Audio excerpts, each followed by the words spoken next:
Hello everyone, welcome to my YouTube channel. And this is the day 5 of our AIML Product Specialist course. So देखते देखते day 5 आ गया. So बहुत अच्छा लग रहा है मुझे. So पहले हम क्या करेंगे आज? Prompt framework. So prompt हमें पता होता है. Prompt क्या होता है? Prompt जो हमें AI मॉडल्स को देना पड़ता है कि भाई तू ऐसा ऐसे काम ऐसा ऐसा करना है. ये उसे जो हम समझा देते हैं उसका नाम ही है प्रॉम्प्ट. कुछ स्क्रिप्ट लाइक चीज है. ठीक है ना. सो the prompt framework is a structured method to design high quality prompts for large language model systems such like ChatGPT or Gemini. So it ensures prompts are clear, controllable and produce consistent outputs. So prompts क्या करता है? Ensure करता है कि हमने जो script दिया है, मतलब जो समझाया है एआई मॉडल्स को, वो आउटपुट जैसे जो देगा वो हमारे कंट्रोल में रहे. जैसे हम कुछ रूल्स एंड रेगुलेशंस दे देते हैं, कुछ रेस्ट्रिक्शंस भी बोल देते हैं कि यहाँ में प्रॉम्प्ट में कि यहाँ पर कोई एब्यूसिव लैंग्वेज यूज नहीं कर सकते, वर्ड्स तुम यूज नहीं कर सकते, कोई मिसअंडरस्टैंडिंग जो या होता है क्या बोलता है, मिस कॉन्सेप्चुअल जो डेटा होता है वो तुम यूज नहीं कर सकते. खाली जो डेटा अभी तक एग्जिस्ट करता है रियल वर्ल्ड में, जो अभी तक प्रूवन है, वही तुम यूज कर सकते हो. ये सब बोल के हम एआई को एक तरीके से ट्रेन कर देते हैं कि प्रॉम्प्ट के जरिए कि तुम्हें ऐसा ऐसा काम करना है, ऐसे ऐसे काम करके एक अच्छे से अच्छा आउटपुट हमें देना है. ठीक है ना. तो प्रॉम्प्ट फ्रेमवर्क का काम यही है. नेक्स्ट जो है प्रॉम्प्ट. सो प्रॉम्प्ट में तुम देखो एक एक लेटर से क्या हो रहा है. P for persona, R for request, O for output format, so M for metadata और कॉन्टेक्स्ट. किस कॉन्टेक्स्ट मतलब कौन सा कॉन्टेक्स्ट के लिए मैं आउटपुट चाहता हूँ. सो मेरा टॉपिक जो है वो उस टॉपिक को थोड़ा मैं समझा दूंगा कि इस टॉपिक में मुझे चाहिए. सो पी फॉर पैरामीटर्स और कॉन्स्टेंट्स, जहां पर रूल्स रेगुलेशंस और रेस्ट्रिक्शंस हम बोलते हैं. देन टी फॉर टोन, मतलब किस टोन में, इमोशनल टोन में या टेक्निकल कुछ सवाल पूछ रहा हूं तो वहां पर टेक्निकल स्टाइल में वो जवाब देगा. यहाँ जो पी फॉर पार्सोना था, पार्सोना मतलब मैं किस रोल के लिए, मैं कौन हूं. मैं अगर एक एआईएमएल लेक्चरर हूँ, एआईएमएल कॉलेज में एआईएमएल पढ़ाता हूं मैं, तो उस रोल के लिए मैं एक टॉपिक में कुछ पूछ रहा हूँ एआई को कि इस टॉपिक में मुझे एक आर्टिकल बना के दो और कुछ इस टॉपिक का एक डिस्क्रिप्टिव फॉर्म मुझे दो, मुझे स्टूडेंट्स को पढ़ाना है. तो यह समझ जाएगा कि आप किस लेवल किस लिए चाह रहे हो. तो आपको कुछ ऐसा आंसर देगा जहां पर बेसिक लेवल से हायर लेवल तक स्टेप बाय स्टेप वो समझाते हुए जाएगा कि मशीन लर्निंग में कौन कौन सा एल्गोरिदम होता है, कैसे कैसे यूज होता है. क्योंकि उसे पता होता है कि स्टूडेंट्स को पढ़ाना है, सो दैट बेसिक लेवल से पढ़ाना है, सो दैट बेस जो है उसे क्लियर होना चाहिए स्टूडेंट्स को. सो यहाँ पर वो रियल लाइफ एग्जांपल्स भी देगा, जैसे कि क्योंकि स्टूडेंट्स जो होते हैं उन्हें याद रखने में सुविधा होता है कि एग्जांपल से कुछ अगर कोई चीज हम रियल लाइफ एग्जांपल से या करके मतलब रेफरेंस से याद रखे तो वो अच्छे से याद रहेगा. तो ये सब कुछ एक प्रॉम्प्ट के जरिए ही समझता है कि कैसे हमें आंसर देना है, किस कैटेगरी का आंसर देना है, कितना लेंथ का आंसर देना है, किसके लिए हम आंसर जनरेट कर रहे हैं. ये सारे कुछ हम प्रॉम्प्ट के जरिए एआई को समझा सकते हैं. ठीक है ना. हम एआई से लिटरली बात कर रहे हैं. या हम हमें समझ पा रहे हैं कि इस इंसान को किस तरीके के आंसर चाहिए. ठीक है ना.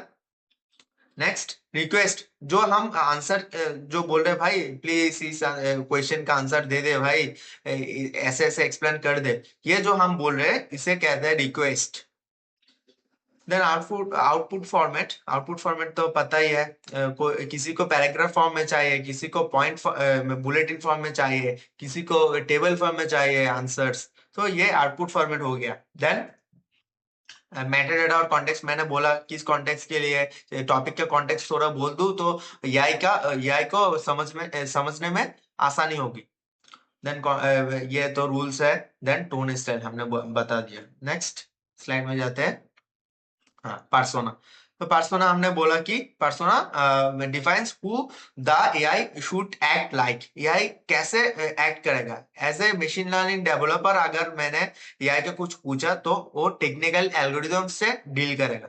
एल्गोरिदम के वो एल्गोरिदम से डिटेल में बोलेगा कि इस वाले प्रॉब्लम में इस एल्गोरिदम को इस टाइप से यूज करना है, इसे इस टाइप से इंटीग्रेट करना है, ये सब बोलेगा वो। क्योंकि तुम एक एआई डेवलपर मतलब मशीन लर्निंग डेवलपर हो।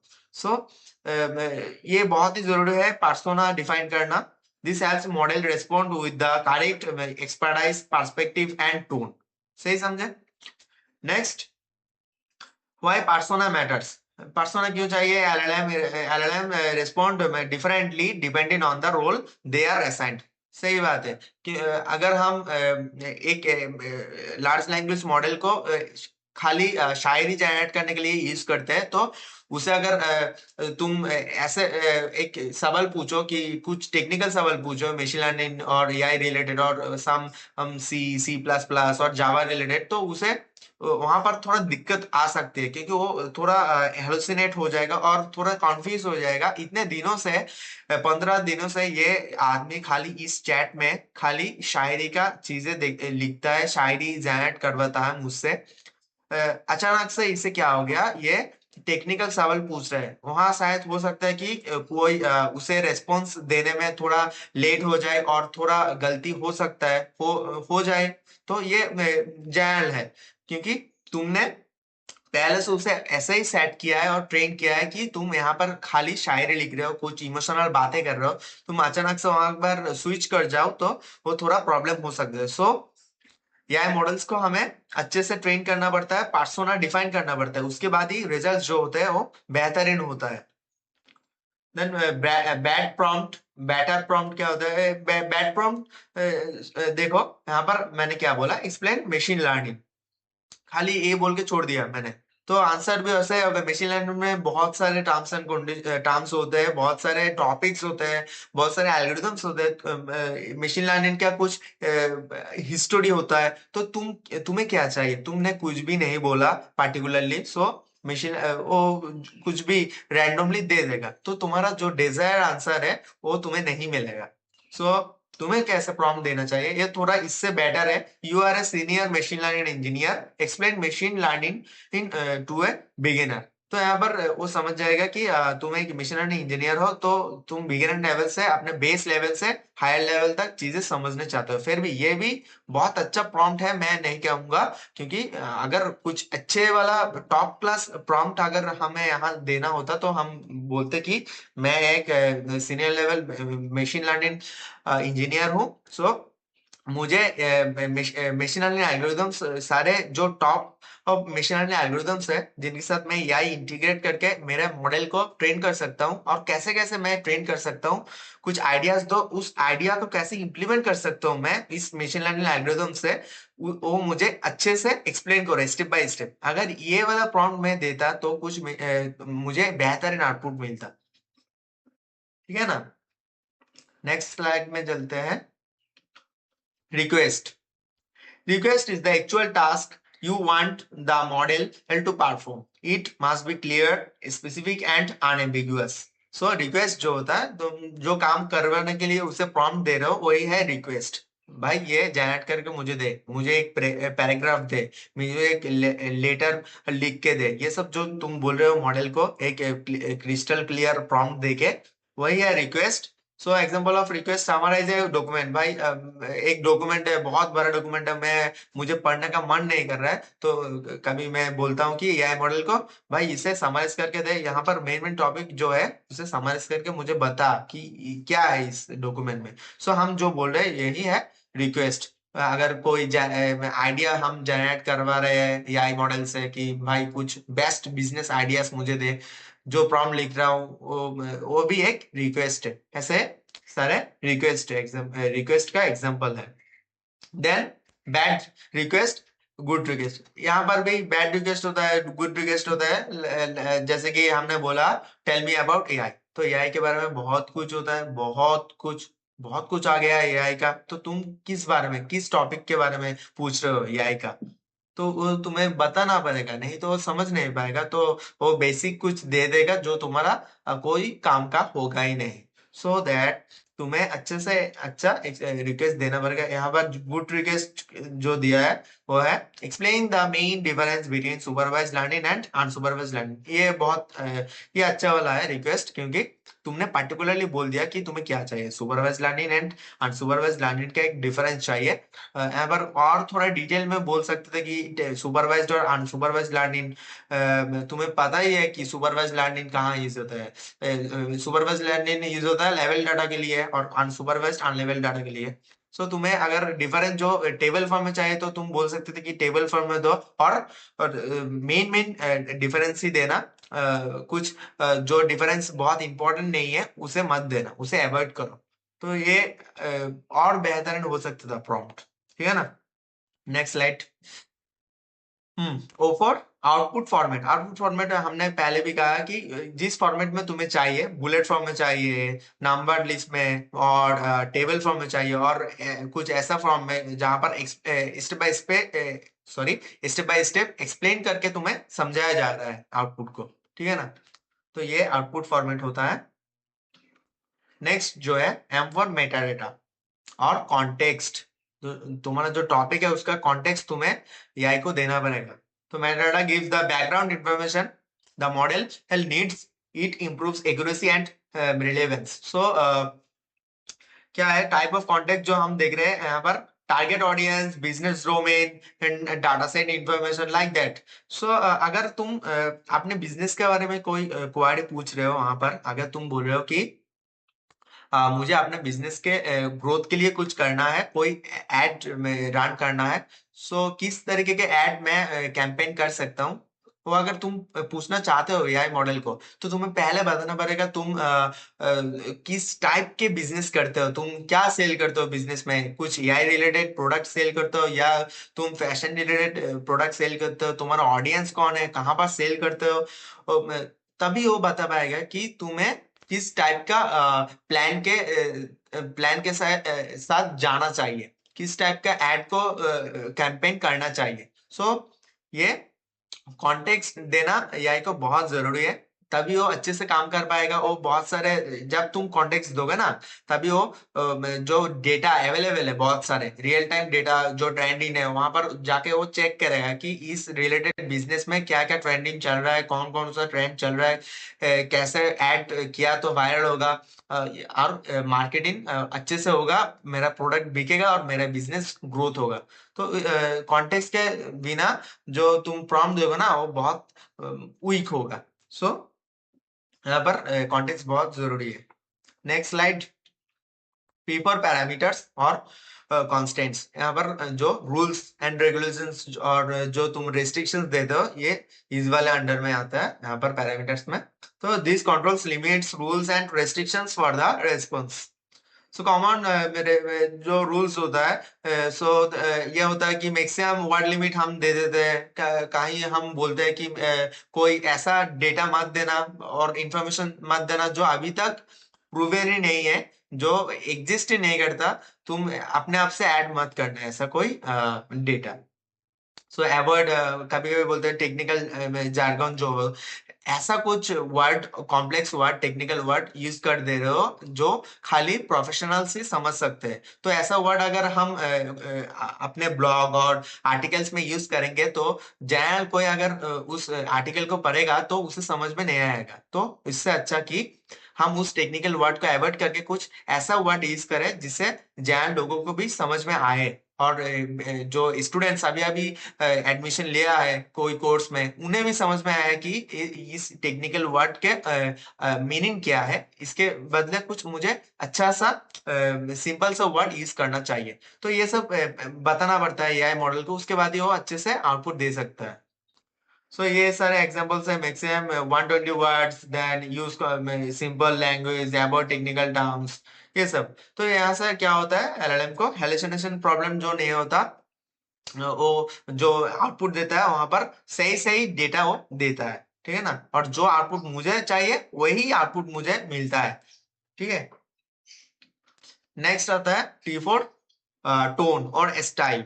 तो अगर हम एज ए AIML इंजीनियर कुछ पूछ रहे हैं तो वो उस रेफरेंस में ही आंसर देगा, कि उसे पता है कि ये टेक्निकल क्वेश्चन है, सो टेक्निकल स्टूडेंट है ये बंदा, तो उसे टेक्निकल आंसर ही देना पड़ेगा, सो दैट वो इंडस्ट्री में उसे यूज कर पाए।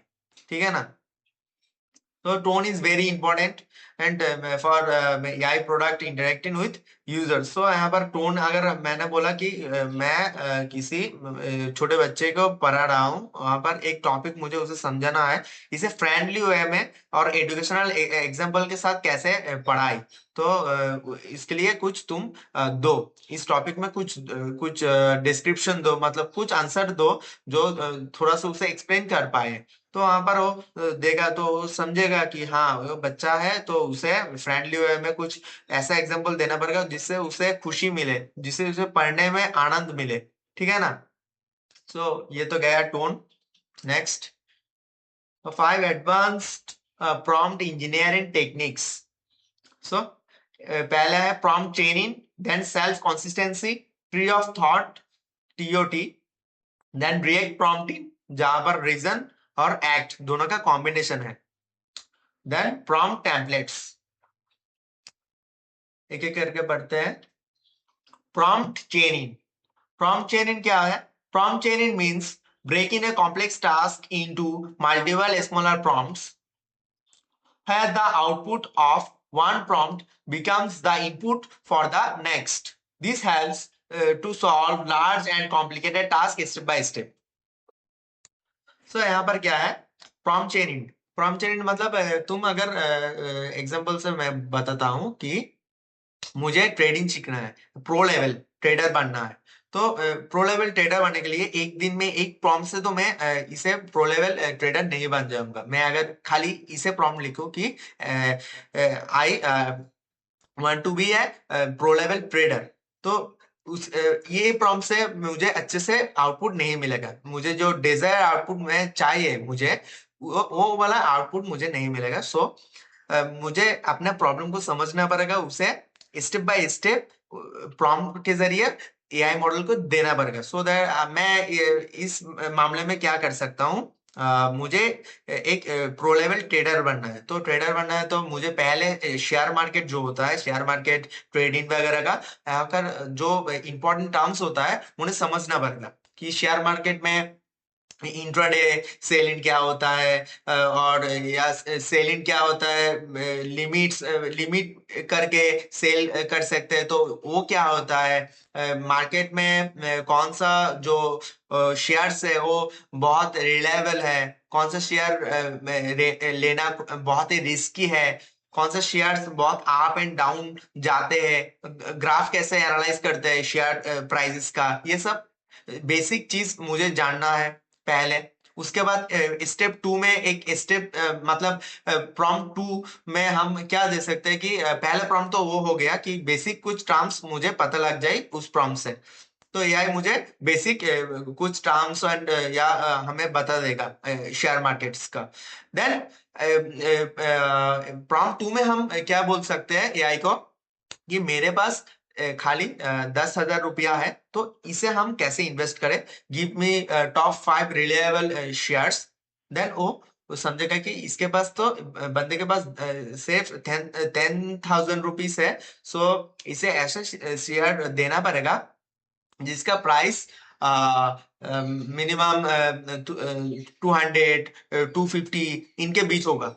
सो वो ऐसा वाला कोई शेयर सजेस्ट नहीं करेगा जिसका प्राइस 9,000 और 10,000 ऐसा है। उससे क्या होगा, तुम खाली एक ही शेयर खरीद पाओगे, और तो उसमें तुम्हारा कोई फायदा नहीं होगा उतना ज्यादा। तो वो बोलेगा टेक्निकली सोच के कि हाँ भाई तुम्हारा ये शेयर जो है इसका प्राइस रेंज बहुत कम है, तुम ज्यादा से ज्यादा शेयर ले सकते हो, और फ्यूचर में तुम्हारा एक प्रॉफिट हो सकता है। तो इससे प्रॉम्प्ट 2 हो गया। देन स्टेप बाय स्टेप तुम्हें प्रॉम्प्ट 1 से रेफरेंस लिया, क्योंकि प्रॉम्प्ट 1 में तुमने टेक्निकल टर्म्स समझे, तो उस रेफरेंस में तुम वो समझ रहा है कि तुम ट्रेडिंग करना चाहते हो, इसलिए प्रॉम्प्ट 2 में तुमने ये प्रॉम्प्ट दिया कि मेरे पास पैसा कम 10,000 है और मैं क्या क्या शेयर खरीद सकता हूँ। उसके बाद प्रॉम्प्ट 3 अगर जब लिखोगे वो दिमाग में रखेगा कि इस बंदे के पास खाली 10,000 रुपीज ही है, सो मैं जो आंसर दूंगा उसे दिमाग में रखे ही देना पड़ेगा। मैं ऐसा कुछ फैंसी शेयर रिकमेंड नहीं कर सकता इस बंदे को जो वो खरीद ही नहीं पाएगा। जो मैं अगर सोचूं कि एक 12,000 वाले शेयर को मैं रिकमेंड कर दूं तो वो इलॉजिकल दिखाएगा। सो ऐसे स्टेप बाय स्टेप अगर मैंने प्रॉम्प्टिंग किया तो एआई को समझने में आसानी होगी जो तुम कहना चाहते हो। तुम एक ट्रेडर प्रो लेवल ट्रेडर बनना चाहते हो, सो ऐसे स्टेप बाय स्टेप प्रॉम्प्ट देने से एआई को भी ये बात अच्छे से समझ में आ जाएगी और तुम्हारा अमाउंट के हिसाब से वो अच्छे से अच्छा शेयर तुम्हें रिकमेंड करेगा। उन शेयर्स को कैसे शेयर्स को लेके कैसे तुम्हें ट्रेडिंग करना है, कितने दिन तक रखना है और क्या क्या पॉसिबिलिटीज है तुम्हारा, ये सब कुछ तुम्हें बोलेगा। सो एक अच्छा आउटपुट तुम्हें मिलेगा।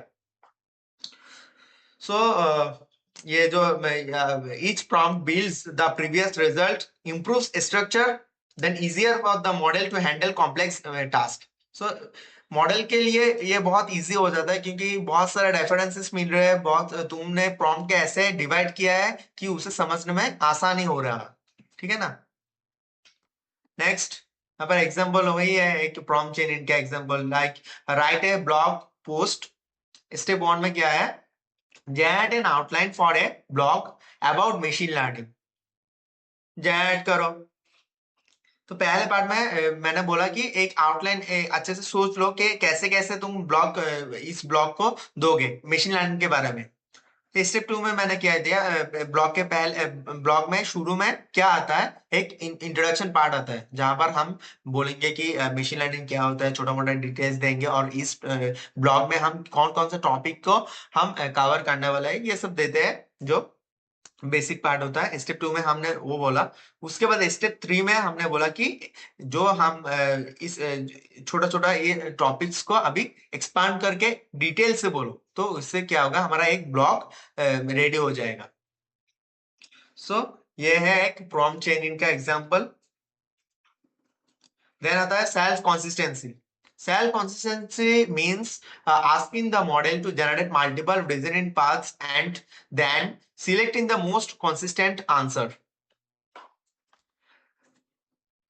ये क्या करता है, बहुत इंप्रूव कर देता है तुम्हारा जो एक्यूरेसी है, जो आंसर का एक्यूरेसी है वो बहुत इंप्रूव कर देता है। क्योंकि तुम या तो बोलते हो, या मॉडल को बोलते हो तुम अच्छे से अच्छे डेटा को फ्रेच करो, उन्हें एनालाइज करो और जितने वे में हो सकते हैं, मतलब जितने भी मेथड्स में इसका आंसर निकल सकते हैं निकालो। निकलने के बाद उसके बाद एनालाइज करो कौन सा वाला मेथड तुम्हें इजी लगता है, वही वाला मेथड मुझे दो। और तुम ये भी कर सकते हो कि फिजिकली मतलब तुम भी देख सकते हो, तुम बोलो कि सारे मेथड्स मुझे दो आउटपुट, देन मैं चेक करूंगा कि कौन सा मेथड आसान लग रहा है तो वो इजी वाला मेथड मैं चूज करूंगा।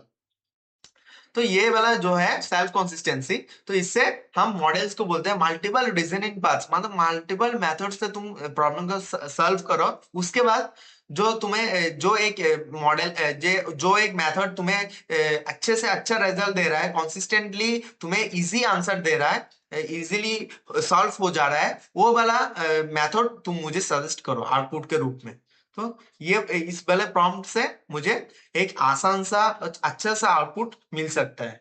सो प्रॉम्प्ट में क्या दे रहा है, solve this math problem step by step and generate multiple solutions. ठीक है।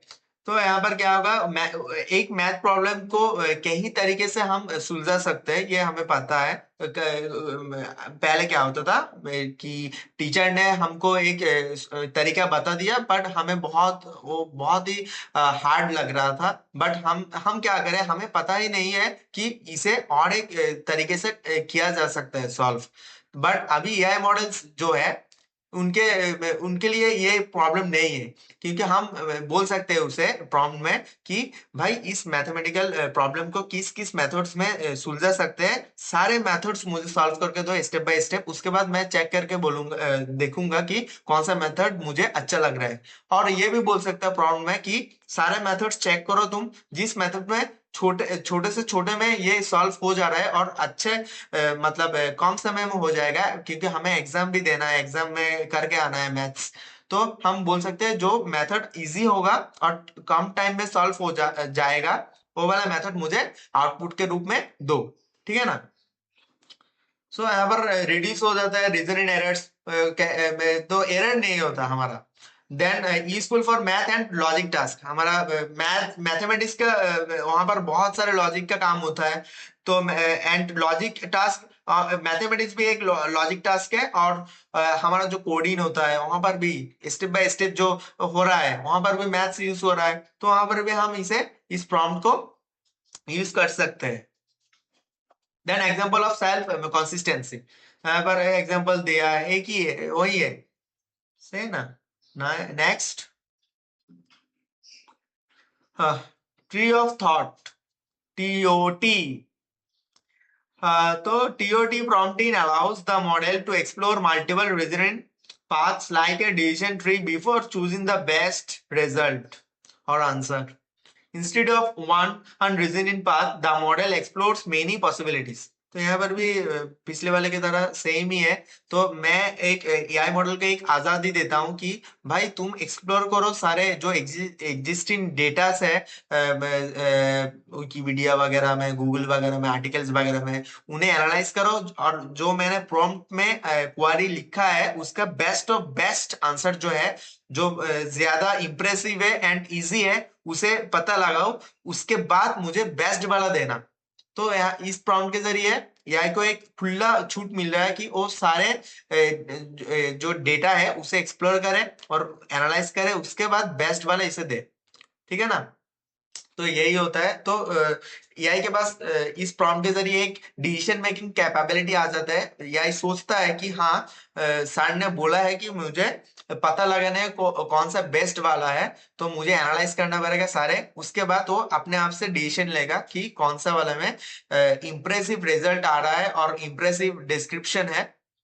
सो वो पता लगा के उसके बाद मुझे आउटपुट देगा। तो यहाँ पर जो रिजल्ट हमें आता है वो बेहतरीन रिजल्ट आ सकता है यहाँ पर। सो कॉम्प्लेक्स प्लानिंग प्रॉब्लम बहुत सारे टाइम पे होता है कि एक प्रॉब्लम बहुत ही कॉम्प्लेक्स है, उसे सॉल्व करने में हमारा बहुत ही कठिन हो रहा है हमारे लिए। तो उस टाइप के क्वारीज के लिए हम इस प्रॉम्प्ट को यूज कर सकते हैं। तो यहाँ पर एक एग्जांपल है कि हम लोग अपने स्टार्टअप कंपनी और बिजनेस को कैसे ग्रो कर सकते हैं। सो हमने बोला था कि ट्री ऑफ थॉट्स, तो ट्री के साथ मिला के हम देख रहे हैं कि branch one, branch two, branch three.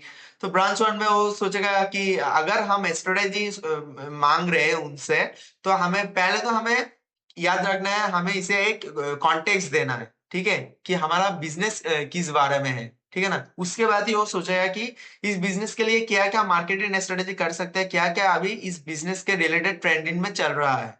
तो ब्रांच वन में वो सोचेगा। ब्रांच टू में क्या सोचेगा कि जो इस बंदे के पास जो प्रोडक्ट है वो कैसा है, उसका जो क्वालिटी है वो कैसा है, वो क्या और कुछ इम्प्रूवमेंट उसमें आ सकता है करंट सिचुएशन के अनुसार, वो देखेगा। देन वो सजेस्ट करेगा, अगर कोई इंप्रूवमेंट चाहिए और कोई चेंजेस चाहिए तो सजेस्ट करेगा। देन ब्रांच थ्री में क्या हो रहा है, पार्टनरशिप्स। बहुत सारे समय में होता है कि पार्टनरशिप्स ऐसा होता है जो आगे जाके हमारे स्टार्टअप के लिए बहुत प्रॉब्लमेटिक हो सकते हैं। तो वो सजेस्ट कर सकता है कि पार्टनरशिप एक एग्रीमेंट कर लो, जिसके जरिए तुम्हारा फ्यूचर में कोई प्रॉब्लम नहीं आएगा। इससे हमें बेस्ट सॉल्यूशन मिलता है। ठीक है ना। Next, react prompting, reason plus act combination. Wow. तो यहाँ पर क्या होता है, कॉम्बाइंस रीजन एंड एक्शंस, मतलब जो मल्टीपल मेथड सोचने की आजादी में हमने दिया है एआई मॉडल को, उसके साथ साथ जो एक्शन एआई लेगा उसके कॉम्बिनेशन में एक अच्छे से अच्छा आउटपुट यहाँ पर हमें मिलेगा। The model thinks about the problem, uses tool और external data means जो huge amount of data internet पे है उसे यूज करेगा। आर्टिकल्स, बहुत सारे आर्टिकल्स वगैरह सब सब कुछ उसे यूज करेगा। यूट्यूब में अगर कोई वीडियो है उस टॉपिक के रिलेटेड उसे भी यूज करेगा। जनरेट्स द फाइनल आंसर, उसके बाद अच्छे से अच्छा जनरेट आंसर जनरेट करेगा। Then example of workflow for react prompting. So workflow देख लो। थॉट पहले सोचेगा कि अगर मैंने एक टॉपिक दिया, उस टॉपिक को उसका जो क्लियरिटी है वो मैच नहीं हो रहा है, क्योंकि उसे क्लियर नहीं हो पा रहा है कि ये टॉपिक क्या है। ये जो इंसान मुझसे पूछ रहा है, ये जो अगर हम बिजनेस के बारे में कुछ पूछ रहे हैं तो वो समझ नहीं पा रहा है कि इस इंसान के बिजनेस जो है वो किस रिलेटेड है। वो तभी बोलेगा कि हमें और थोड़ा डेटा चाहिए, इंफॉर्मेशन चाहिए आपके बिजनेस के बारे में। ठीक है, तो ये एक उसका थॉट प्रोसेस है। वो चाहता तो वो काम शुरू कर दे सकता था जनरेशन, बट वहां पर क्या होता, आउटपुट जो आता ना वो अच्छे से नहीं आ पाता और भूल भाल आ सकता था, मिस्टेक्स हो सकता था, क्योंकि उसे समझ में ही नहीं आया कि इसका बिजनेस क्या है। तो वहां पर वो बोलेगा कि आई नीड मोर इन्फॉर्मेशन, कुछ और इन्फॉर्मेशन दो, क्या करते हो, किस फील्ड में करते हो, क्या क्या प्रोडक्ट्स है तुम्हारा, ये बोलेगा। देन एक्शन जो होता है, अगर उसे समझ में आ गया उसके बाद वो एक्शन लेगा। एक्शन क्या लेगा, सर्च डाटाबेसेस, उस रिलेटेड अगर तुम कोई एआई रिलेटेड या कर रहे हो, प्रोडक्ट बेच रहे हो, तो artificial intelligence and machine learning related जो भी डॉक्यूमेंटेशन होगा अवेलेबल, उसे वो फ्रेज करेगा, उसे कलेक्ट करके उसे एनालाइज करेगा, उसके बाद उसे यूज करेगा।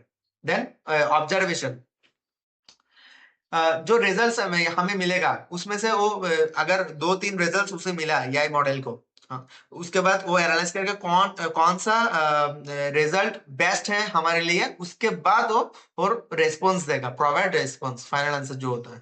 ठीक है ना। Next, prompt templates. Prompt templates are predefined prompt structures used repeatedly for similar tasks. They make prompts consistent and reusable. So यहाँ पर क्या कह रहे हैं हम, बहुत टाइम हम देखते हैं कि हम एक प्रॉम्प्ट लिखे हैं कि give me the all information about AI, how we can integrate AI with our business। हमारा बिजनेस ये है और इसके साथ हम एआई इंटीग्रेट करना चाहते हैं, कैसे कैसे कर सकते हैं और क्या क्या अपॉर्चुनिटीज हो सकता है, ये देके हमने दे दिया, प्रॉम्प्ट दे दिया एआई मॉडल को, तो जेनेरेट भी हो गया। उसके बाद हम सोच रहे हैं कि मशीन लर्निंग को भी सेम हमारा बिजनेस मॉडल के साथ इंटीग्रेट करेंगे, तो हमें फिर से प्रॉम्प्ट लिखने की कोई जरूरत नहीं है। हमने जो पहले वाला प्रॉम्प्ट लिखा था वहां से एआई को हटा के सेम सेम मशीन लर्निंग बैठा देंगे, तो जो हम फिर से प्रॉम्प्ट दे देंगे, हो गया हमारा, प्रॉम्प्ट लिखने की जरूरत ही नहीं पड़ा वहां पर। तो ये एक रीयूजेबल प्रॉम्प्ट हो गया, यही है। ठीक है ना। सो ये एग्जांपल था, थोड़ा समराइज आर्टिकल, कॉन्टेक्स्ट है मशीन लर्निंग आर्टिकल के बारे में, कुछ समराइज आर्टिकल दो मुझे, बुलेट पॉइंट में दो। ये अच्छा नहीं है एग्जांपल, मैंने जो कहा वो वाला एग्जांपल बहुत बढ़िया था। देन आता है LLM hallucinations and how to reduce them. तो लार्ज लैंग्वेज मॉडल में बहुत समय हेलुसिनेशंस हो जाता है, क्योंकि कुछ एआई बहुत समय होता है कि एआई को पता ही नहीं है इस बारे में, इस टॉपिक के बारे में, उसे उसके पास कोई डेटा ही नहीं है, उसके ट्रेनिंग डेटा में कोई डेटा ही नहीं है, तो वो क्या करेगा, वो बोलेगा कि मेरे पास मुझे मालूम ही नहीं है। तो कभी कभी होता है कि वो नहीं बोलता कि मुझे मालूम नहीं है, वो अपने आप से कुछ फेब्रिकेटेड डेटा यूज करके वो कुछ दे देता है, रैंडम जनरेट करके दे देता है, जो हमारे लिए बहुत ही हार्मफुल साबित हो सकता है। तो इसीलिए क्या क्या है यहाँ पर, large language model hallucination happens when an AI gives confident but incorrect और फैब्रिकेटेड इंफॉर्मेशन। एकदम कॉन्फिडेंस से दे देता है, क्योंकि एआई मॉडल ये नहीं कहेगा कि मुझे मैं ये बहुत ज्यादा कॉन्फिडेंट नहीं हूँ, ये वो ये सब नहीं कहता, क्योंकि वो एआई है। बट अभी के लिए जो मॉडल्स एआई मॉडल्स आए हैं, जैसे कि चैट जीपीटी बोलता है कि मैं एक एआई मॉडल हूँ, मैं गलती कर सकता हूँ, मैं श्योर नहीं हूँ, आप एक बार चेक कर लेना। ऐसा ऐसा एक ऑप्शन आया है, आते हैं many times. So the model does not intend to lie. Model को पता नहीं होता कि वो जानबूझ के नहीं करता, वो क्योंकि आप एक आंसर मांग रहे हो उससे, तो उससे लगता है कि मुझे आंसर देना चाहिए, तो ये डेटा एग्जैक्टली नहीं मिल रहा है, तो वो क्या करता है, पैटर्न मैच करता है। उसे लगता है कि ये पैटर्न मैच कर रहा है, कुछ कुछ हद तक ये पैटर्न मैच कर रहा है, शायद से ये आंसर वो यूजर चाहता है मुझसे। तो ये वो क्या करता है, वो वाला पैटर्न को मैच करके वो वाला डेटा जो होता है उसे कॉपी करके पेस्ट करके हमें दे देता है। तो इससे क्या होता है, रॉन्ग आंसर आ जाता है, आउटपुट जो मिलता है हमें रॉन्ग मिलता है। सो इमेजिन करो कि एक स्टूडेंट जिसे एग्जाम हॉल में पता ही नहीं है क्वेश्चन का आंसर क्या होगा, फिर भी वो छोड़ के नहीं आता, वो कुछ ना कुछ सिमिलर टाइप्स का कुछ लिख के आ जाता है। तो ऐसा ही करता है यहाँ पर एआई मॉडल।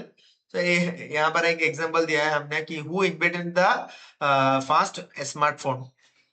तो उसने सोचा कि अलेक्जेंडर ग्राहम बेल शायद से क्या होगा, उसने दे दिया यहाँ पर। बट स्मार्टफोन कहा, टेलीफोन नहीं, जो प्रैक्टिकल टेलीफोन फास्ट जो बना इन्वेंट हुआ था, वो किया था अलेक्जेंडर ग्राहम बेल, ना ही कि स्मार्टफोन। तो वहां पर उसे एक हेलुसिनेशन हो गया, क्योंकि प्रॉम्प्ट जो था वो अच्छे से नहीं दिया गया होगा, और उसने डेटा समझने में और एनालाइज करने में गलती कर दिया होगा। तो कभी कभी होता है, हमें ध्यान रखना है कि प्रॉम्प्ट अच्छे से देना पड़ेगा। नेक्स्ट जो है 7 simple methods to reduce hallucination. तो first of all prompt, AI के लिए प्रॉम्प्ट बहुत बहुत बहुत ज्यादा जरूरी है, ठीक है ना। तो क्लियर इंस्ट्रक्शन एआई को देना पड़ेगा, उसके बाद ही वो अच्छे से काम करना पड़ेगा। गाइडेंस के बिना वो अच्छे से आउटपुट नहीं दे पाएगा। देन यूज ग्राउंडेड डाटा, जो रिलायबल सोर्स है डेटा का, ओनली उसे यूज करने के लिए हमें इंस्ट्रक्ट करना पड़ेगा एआई मॉडल्स को।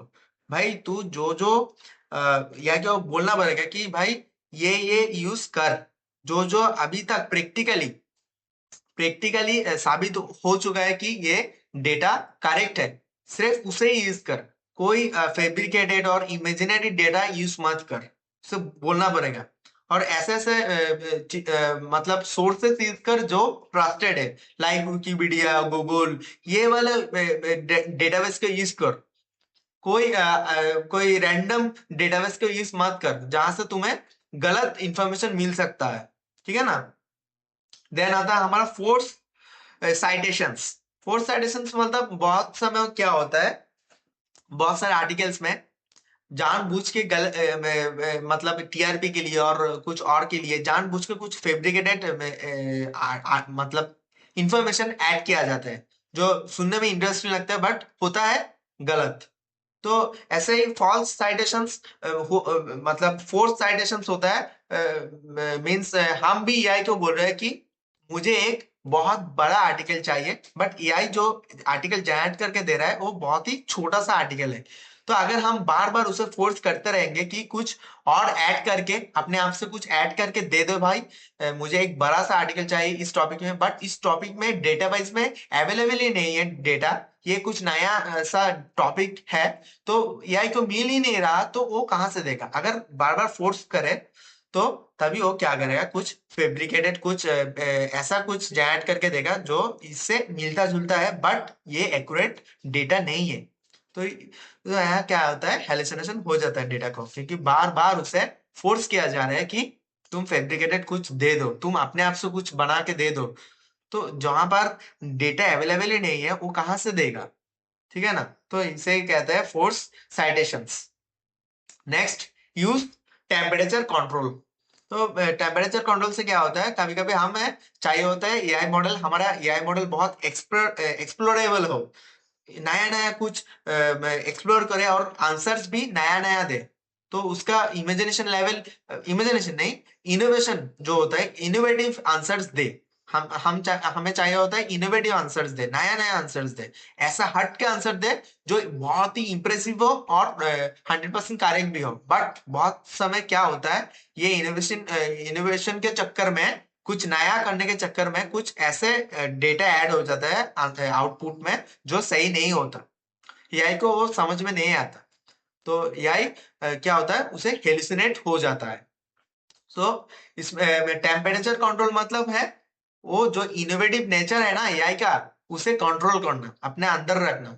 मतलब कि कितने हद तक तुम इनोवेटिव आंसर दे सकते हो, कितना हद तक तुम नया नया आंसर एक्सप्लोर कर सकते हो, आंसर्स हमें दे सकते हो। कुछ एक पैटर्न है तुम्हें जिसे फॉलो करना पड़ेगा। अगर तुम एआई एमएल रिलेटेड कुछ दे रहे हो तो तुम्हें एक्सप्लोर तो कर सकते हो, बट ओनली तुम रिलायबल सोर्सेज जो है अवेलेबल डेटा, उसे एक्सप्लोर करो। उससे बहुत सारे तुम नया नया आंसर्स जनरेट करो, हाई लेवल क्वालिटी वाइज अच्छे अच्छे आंसर जनरेट करो। बट तुम अपने आप से कुछ हेलुसिनेट करके जनरेट मत करो, और कुछ ऐसे अनरिलायबल सोर्स से कोई डाटा कलेक्ट मत करो जो तुम्हें गलत इंफॉर्मेशन दे सकता है। ओके, ये हो गया। तो यूज टेम्परेचर कंट्रोल बहुत जरूरी है हेलुसिनेशन को रोकने के लिए। देन सेल्फ चेक इन और रिफ्लेक्शन, प्रॉम्प्ट लिख के बार बार चेक करना पड़ेगा कि मैंने अच्छे से प्रॉम्प्ट दिया है या नहीं। मैं जो पर्टिकुलर टॉपिक में आंसर चाहता हूँ उसी पर्टिकुलर टॉपिक का प्रॉम्प्ट दिया है या नहीं, कुछ और दे दिया, और कुछ ऐसा तो नहीं दे दिया कि वो हेलुसिनेट करने लगेगा मेरा मॉडल। सो इसे चेक करना पड़ेगा बार बार। और आउटपुट आने के बाद भी हम चेक कर सकते हैं कि जो मैंने टॉपिक दिया है प्रॉम्प्ट में, उसी रिलेटेड आंसर आया है या नहीं। वो भी हम सेल्फ चेकिंग जिसे कहते हैं। ठीक है, चेन ऑफ थॉट प्रेजेंट, ये तो हमने पहले ही बोला है। एक प्रॉम्प्ट को डिवाइड करके स्टेप बाय स्टेप अगर दोगे तो एआई को समझने में आसानी होगी। ठीक है ना, तो उस मामले में हमें हेलुसिनेशन जो है उसे अवॉइड कर सकते हैं AI model. Then tool use like external verification. यहाँ पर क्या होता है कि एआई मॉडल को हम बोल देते हैं कि एक्सटर्नल जो डेटा है, एक्सटर्नल जो टूल्स है उसे यूज करो जो रिलायबल डेटा देता है। और हम ऐसा भी कर सकते हैं कि एक एआई मॉडल हमें एक आंसर दे रहा है, उस आंसर का रिलायबिलिटी चेक करने के लिए हम और एक एआई मॉडल बना सकते हैं जो खाली चेक कराएगा कि इस आंसर जो ये आंसर जो है वो रिलायबल है या नहीं, यहाँ पर जो इंफॉर्मेशन यूज हुआ है वो रिलायबल है या नहीं। तो वो एआई मॉडल कैसे इसे यूज करेगा, उसे यूज करेगा मल्टीपल डेटा से, जो डेटा उसे मिलेगा एक्सटर्नल टूल से और एक्सटर्नल डेटाबेस से।